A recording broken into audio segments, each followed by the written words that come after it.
அற்புதமா ஒரு கொடி வச்சிருக்கீங்க. அதோட வேர்ல அழகா கிழங்கும் இருக்குது. கோவை கொடினா இந்த முள்ளு மரத்து மேலாம் பறந்து கோவப்பழம் காய்ச்சிருக்குமே. அது சகப்பா இருக்கும் பாருங்க. அதோட செடி இப்படிதான் இருக்குமா முதல்ல ஆரம்பத்துல? இதை என்ன மருத்துவ பலன்களுக்கு இது பண்ணலாம்? இது வந்து சளிக்கு இந்த இலை வந்து நல்லா கேட்கும் ஐயா.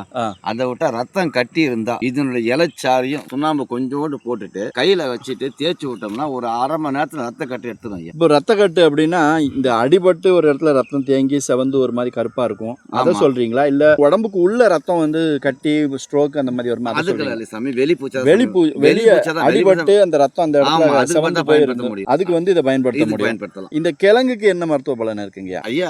இந்த கிழங்குலையா யானை மேரிக்கிறவன எலியாக்கிற சக்திக்கு சாமி. புரியலீங்களா என்ன சொல்ல வரீங்க? வெயிட் லாஸ், உடல் எடையை குறைக்கிறதுக்கு. ஆமா ஐயா, அருமையான வருது.